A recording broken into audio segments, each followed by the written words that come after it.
compare the activity here to the activity over here, or to the activity in the surrounding area.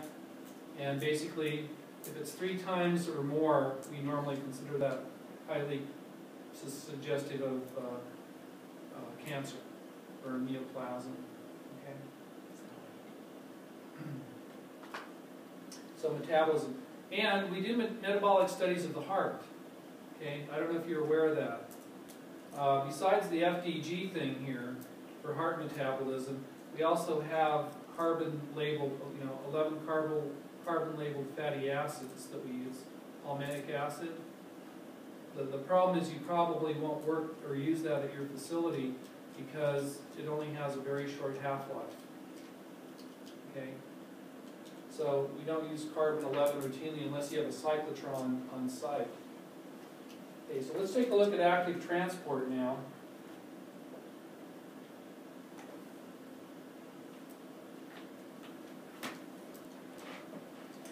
Active transport, a long time ago we were talking about diffusion and osmosis. And osmosis is where you have a concentration that's higher on one side of a membrane, cross over to where it's lower on the other side. And when the 2 sides are equal, then osmosis stops. Correct? Okay, with active transport, this is where cells utilize ATP or energy to concentrate stuff in a higher concentration than you would normally see compared to the plasma. Potassium pump? Not exactly, because that's not really osmosis.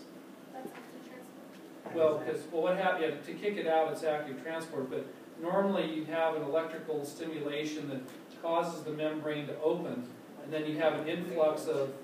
Isn't that how the muscle moves? The calcium, the sarcoplasmic reticulum? Well, see, but in order for that to happen, though, I mean, you have to have the electrical stimulus. The energy, ATP, but what we're talking about, like with the thyroid, okay, here with the thyroid, you have iodine that comes into the gland.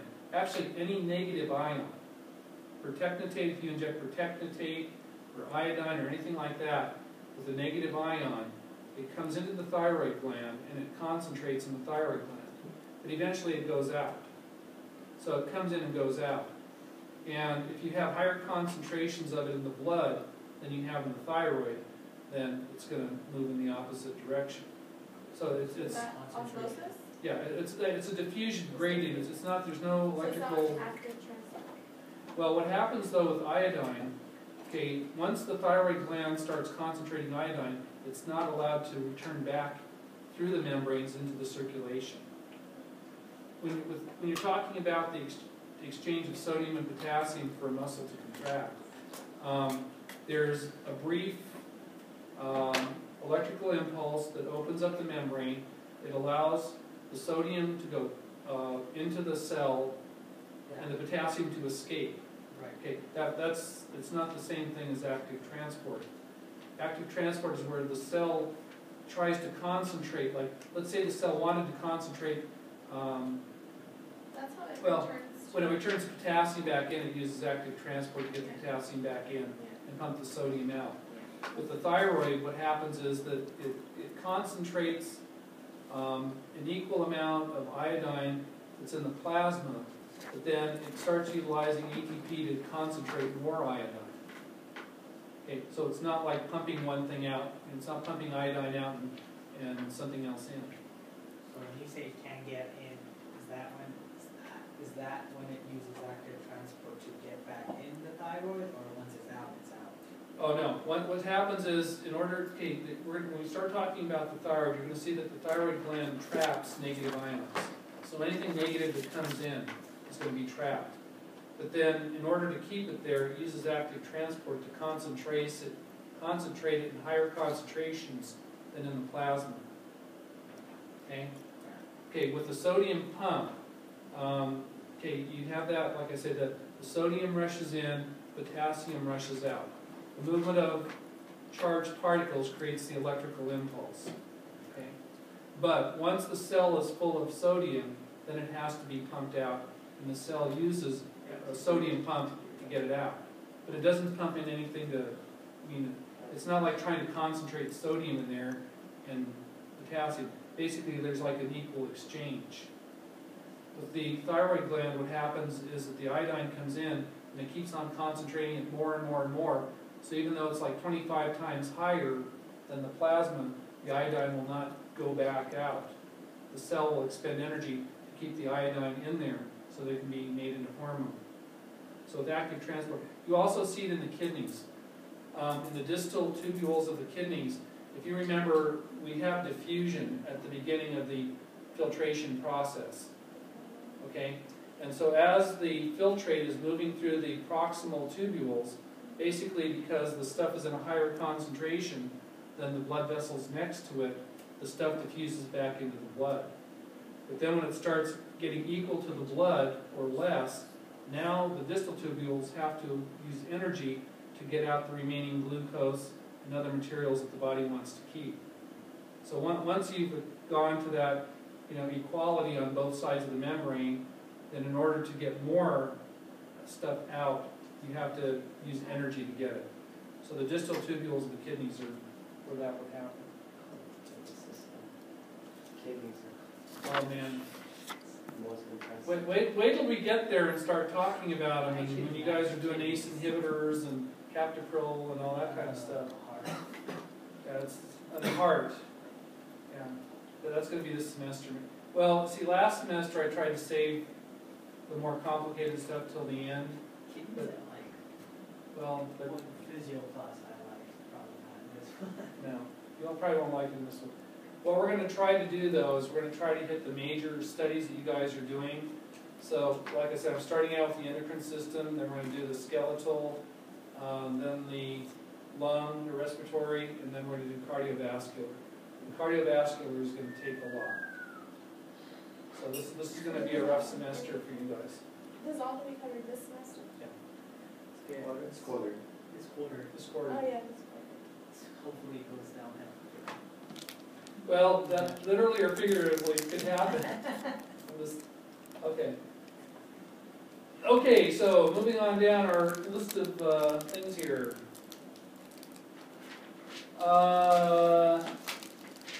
Okay, so active transport. Okay, speaking of bone scanning, skeletal imaging. And this, most people take this one for granted. They don't realize how complicated it really is.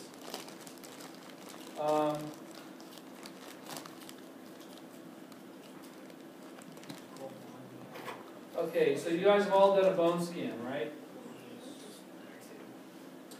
And as we know that the bone is primarily about 60% calcium hydroxyapatite and about 40% osteoid. Okay? Now, calcium hydroxyapatite,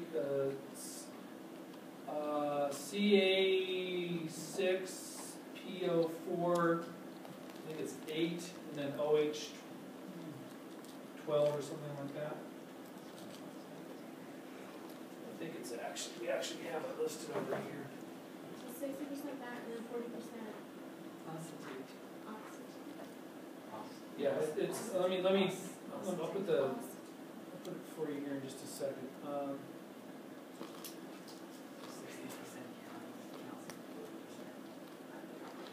Oh, it was off.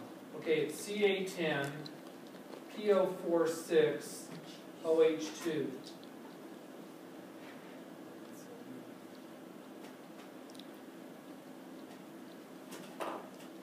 Okay, this is what the mineral component of your bone is made up of. Too blurry, Mr. Rector. Too blurry? Still blurry. Still blurry? Very blurry. Okay, this is on autofocus. Okay, this is There on you auto. go. Okay, is that better? Yeah. Much better. Okay, this is a very, very important crystal here. What happens, they call it chemabsorption as a method of localization.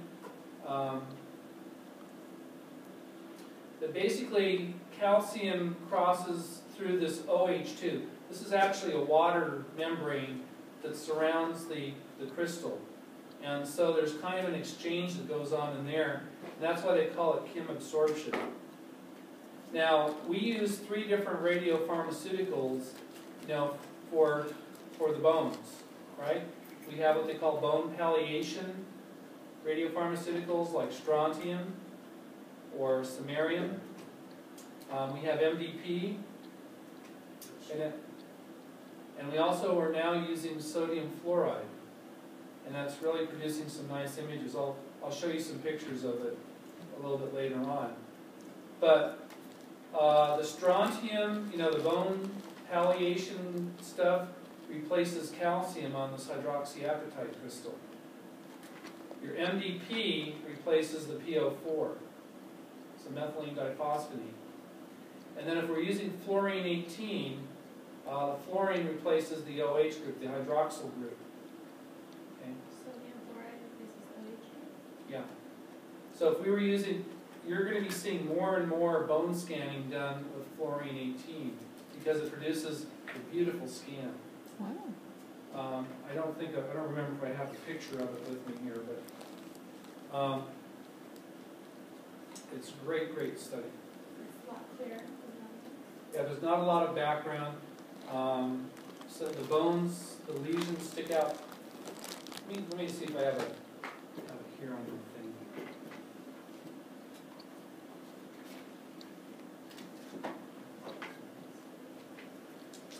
I know I got it at home, but that does me as much good as.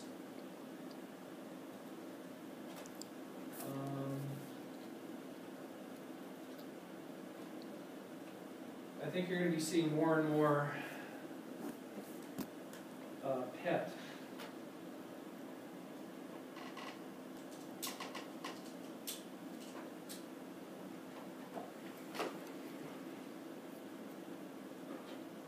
Let's see here, I'm pretty sure about here.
This is some of the things that we were talking about with the bone scan.